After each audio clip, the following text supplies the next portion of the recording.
If you have Hashimoto's, traditional weight loss advice will fail you every single time. That's because you're not just fighting fat, you're fighting inflammation, hormone imbalances, and an underactive metabolism. Until you fix those, no diet or workout plan is going to work the way you want it to. I'm Naira, a certified holistic nutritionist and your Hashimoto's DFF, and I help women optimize their thyroid health, finally beat stubborn Hashimoto symptoms, and feel good in their bodies again. If you've tried everything, eating less, exercising more, cutting carbs, and the scale still won't move, I want you to hear me. It is not your fault.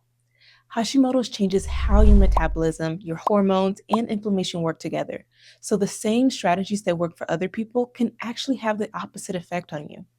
So today, I'm going to walk you through why weight loss feels impossible with Hashimoto's, and more importantly, what you can actually do to fix it. Plus, I created a free guide for you called the Hashimoto Symptom Map.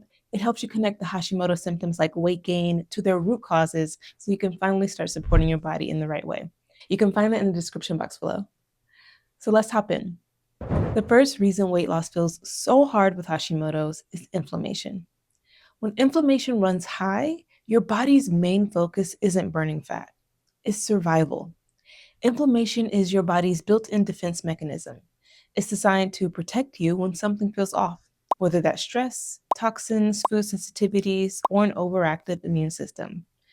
But here's the problem: when that inflammation never goes away, your body stays stuck in defense mode.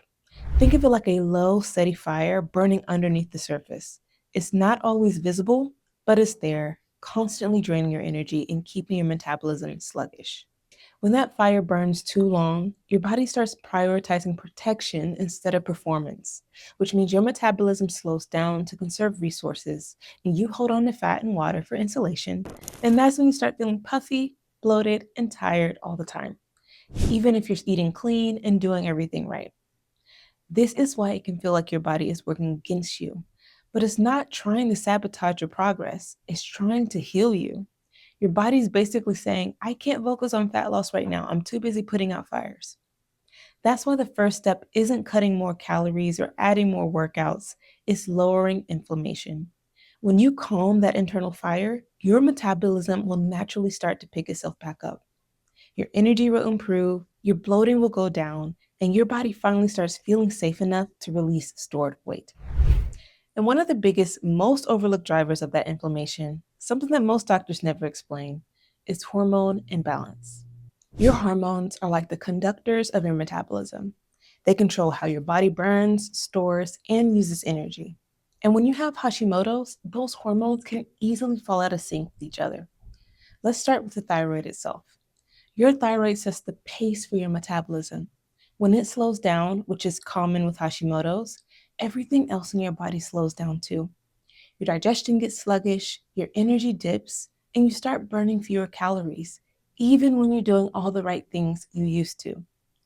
Now, when your thyroid isn't producing enough hormones, your body often compensates by raising cortisol, which is your main stress hormone. Cortisol isn't the bad guy. It's actually meant to help you respond to stress. But when it stays high for too long, your body interprets that as danger. It thinks you're under constant threat.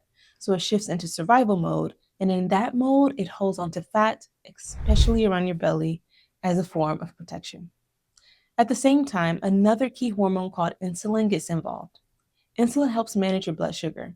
But when stress and inflammation are high, insulin levels can stay elevated. And when insulin is high, your body can't easily access stored fat for fuel. It's like the doors to fat burning are locked shut. So now you've got low thyroid hormones, high cortisol, and elevated insulin all happening together. And that combination completely stalls your metabolism. You can eat perfectly, work out constantly, and still not see results because your hormones are sending mixed signals. This is exactly why eating less and moving more doesn't work for Hashimoto's. You can't out diet or out exercise hormonal imbalance. What your body needs isn't punishment, it's balance.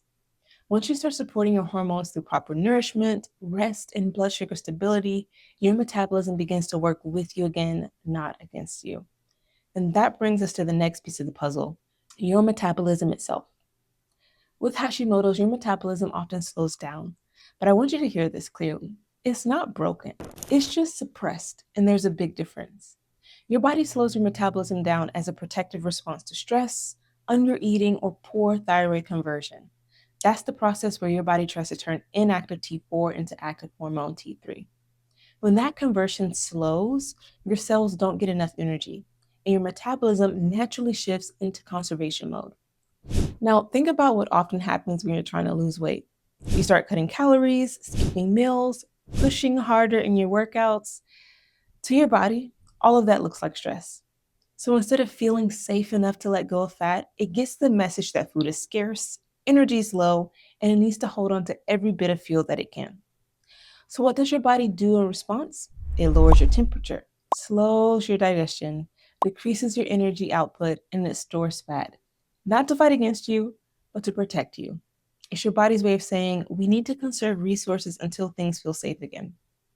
And that's why traditional diet advice backfires for women with Hashimoto's. The harder you push, the more your body digs in. The real path forward isn't restriction, it's restoration.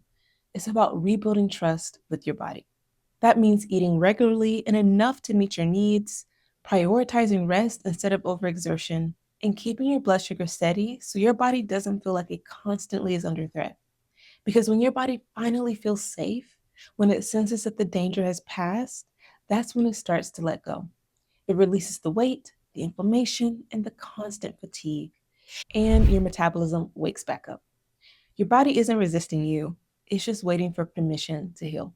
So now let's talk about what you can actually do to start turning things around.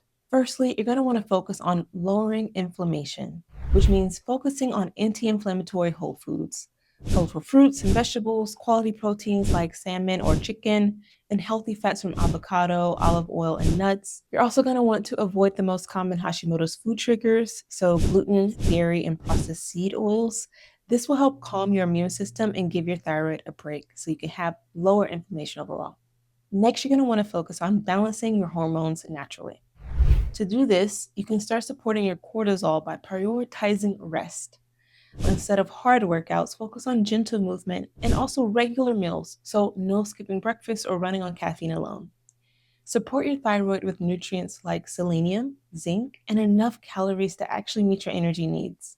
Remember, your hormones can't balance themselves if your body thinks it's starving.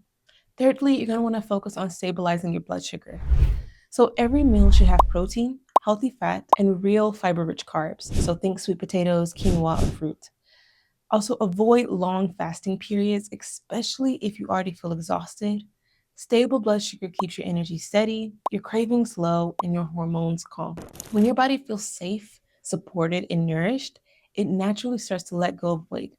It's not about forcing results, it's about creating the right environment for healing to happen. If you've been hard on yourself, please hear me. Your body isn't broken or lazy, it's trying to heal. Once you start lowering inflammation, balancing your hormones, and rebuilding trust through nourishment, your body will respond. It just needs time and consistency. If this video helped you understand your body a little better, please like, subscribe, and share with another Hashimoto's warrior who's tired of the weight loss struggle. And before you go, don't forget to grab your free Hashimoto symptom map using the link below. It'll help you uncover what's really driving your symptoms so you can finally start feeling good in your body again. You're not failing, your body just needs the right kind of care. And the fact that you're here learning and taking action means you're already on the right path. You've got this, and I'll see you in the next one.